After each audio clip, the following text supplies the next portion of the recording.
Baldwin County's DeAndre Jackson with the opening kickoff tonight. He fields it and is off. Jackson won't be caught as he takes this with 91 yards to the house. And 1st and 10 starts now.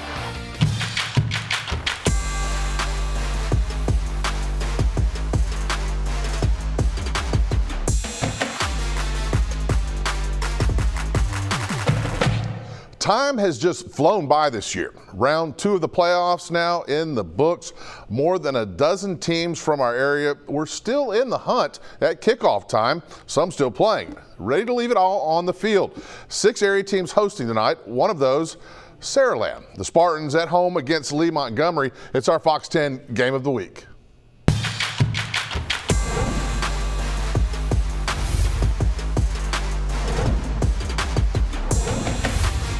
The Spartans and Generals met last year in round 2. That was in the Crampton Bowl in Montgomery.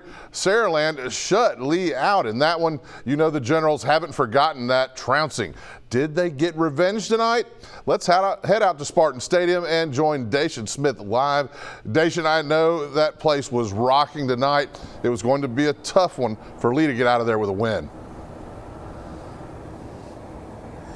Hey, absolutely, Hal. A really electric crowd out here tonight supporting Saraland, and you couldn't blame them. Saraland definitely confident. They had won their past 9 straight games, most of them by double digits. Tonight, it was more of the same.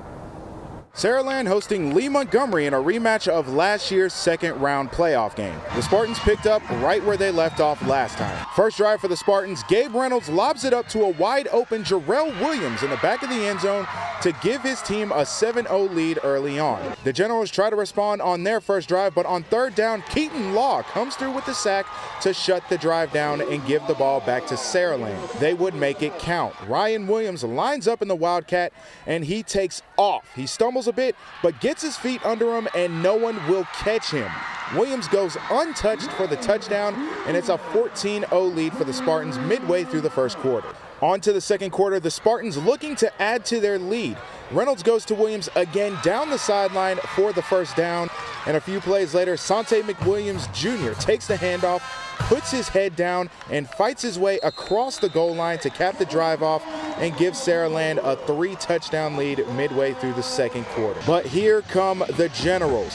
On 4th down, Jaquel Williams drops back and throws it down the middle of the field. Christopher Dillahay bobbles it but makes the catch to put his team on the board. The Generals trail 21-6 after the missed extra point. Time winding down in the half, the Generals go for it on 4th down again. Williams keeps it himself and tries to make one last move, but he's met by Trevin McAlpine and a host of Spartans. Saraland makes the stop, and they take a 21-6 lead into the half. All right, let's take a look at that final score. Saraland pours it on in the second half. They don't look back. They win 35-6 to advance to the 3rd round. Now, after the game, we caught up with Spartan head coach Jeff Kelly. We talked about the consistency of this team. 10 straight wins moving on to the 3rd round, but this team definitely has their eyes set on more. We played in a bunch of, we're Saraland now, we played in a bunch of big games. You know, it was in the semis last year.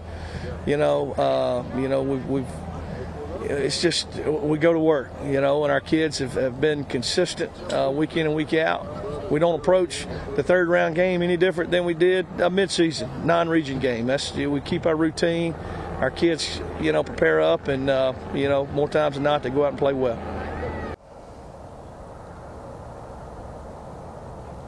So there you have it, Saraland moving on to the 3rd round now. Asked Jeff Kelly, he was talking to his team after the game. He said, doesn't really matter where they play next week or who they play next week. This team comes to work, is prepared, and they will be ready to go. Saraland, 6A state title game for the first time since 2018, definitely heading in the right direction. So who will they play? Who else moved on in our area to the next round? Well, Hal, why don't you tell us? All right, I'll do that, Dacian. And I don't know, Coach Kelly, I think y'all are preparing a little bit harder and different than you might have during the middle of the season. Now, Saraland will go on to play the winner of Baldwin County Hillcrest in the quarterfinals. So we'll have to see how that one turns out. In other 6A action, McGill Tulin also hosting tonight. Hueytown came into the Lip at 10-1, holding the top spot in Region 4. The Yellow Jackets 7-4 overall, but back to their winning ways as the playoffs began last week. Could they keep the good mojo going? Let's head to the Lip and see. McGill heading out onto the field, hosting round 2 at the Lip. McGill's driving here. Michael Crocker throws a 12-yard pass to William Taylor, gets a nice first down, but they will have to settle a few minutes later for this 27-yard field goal by Michael Shine. Hueytown on the offense now. Earl Woods, he'll hand off to Jaquil Rouser. It'll be a Golden Gopher touchdown. And then look at this, Hueytown threatening, but DeAndre Coleman fakes a run, jump pass, Mike Hines. Another Hueytown touchdown. They take it to McGill tonight. The Yellow Jackets fall, and they are out final in this one, 49-17. Moving on to Hillcrest and Baldwin County, one we were just talking about. Saraland will take on whoever wins this one. Tigers already up 6 after a touchdown on the opening kickoff, as you saw at the top of the show. Hillcrest Ethan Crawford, he's going to take off. They'll try to catch him, but they won't catch him. This one goes for 79 yards. And with the extra point, they take a 1-point lead over the Tigers. Jamarian Johnson now with a 3-yard TD run puts Hillcrest up by a score. But the Keelan Mims 5-yard TD run here gets Baldwin County back in the game. The final in this one, guys,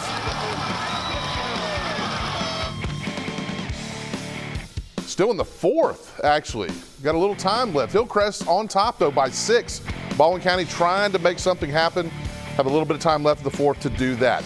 Now, moving on, Montgomery Catholic to the Eastern Shore, taking on Bayside tonight.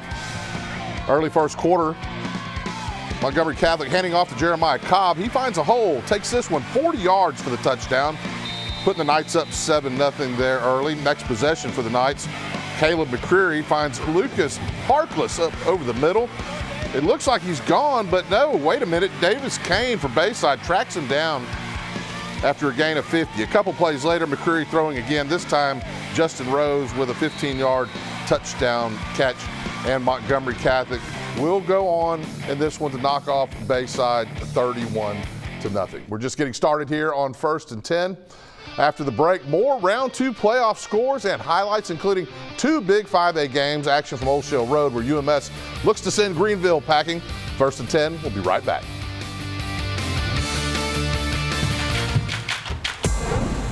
The 1st and 10 scoreboard is sponsored by New Horizons Credit Union.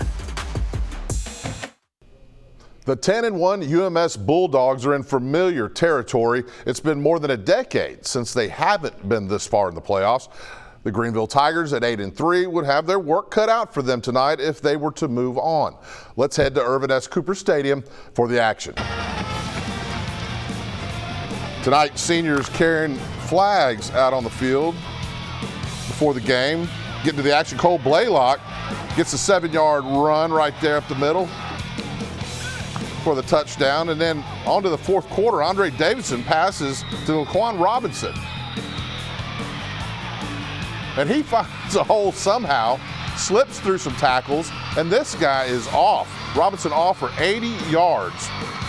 He'll get the score. Try for a 2-point conversion, would be no good. UMS up by 1. A few minutes later, Davidson sacked by Will Howard. Davidson loses the football, and it's into Michael Courtney's hands.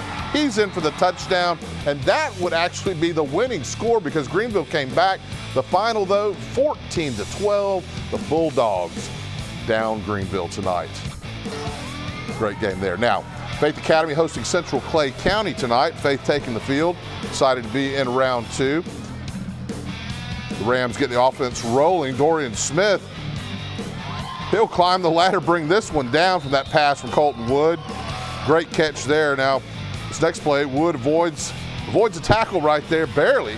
He finds Tiny Goodwill with a touchdown pass. He's in. 13-6 Faith at this point. Now that duo would hook up again. Goodwill gets free. He gets down to make the catch.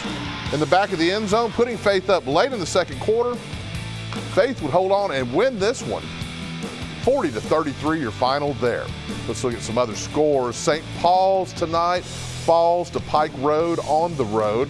29-17 your final in that game. Theodore in 7A, a lot of scoring in this one, falls to Central Phoenix City. I think they set a school record with that score, 77-41. Spanish Fort also falls to Opelika tonight, 28-14 your final there. Viger shuts out Cherokee County, getting the big win, moving on 34-0 there. Jackson over St. James tonight, 45-33 is your final there. T.R. Miller downs Opp at home, 35-14 your final. And Clark County beats Arrington, 27-20 is your final in that one. A few other scores. Millery falls to Brantley in a final there, 48-15. Kenston 7, Sweetwater 54 is your final, and Linden falls to Maplesville 15-22.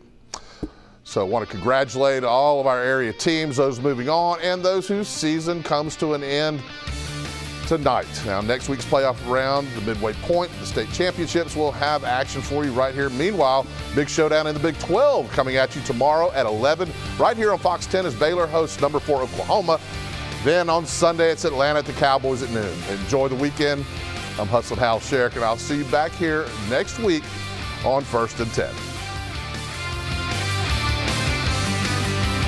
Thanks for watching Fox 10 News. Watch us live wherever you are, on our mobile, our streaming news app, and you can also watch us on Roku, Apple TV, and Fire TV.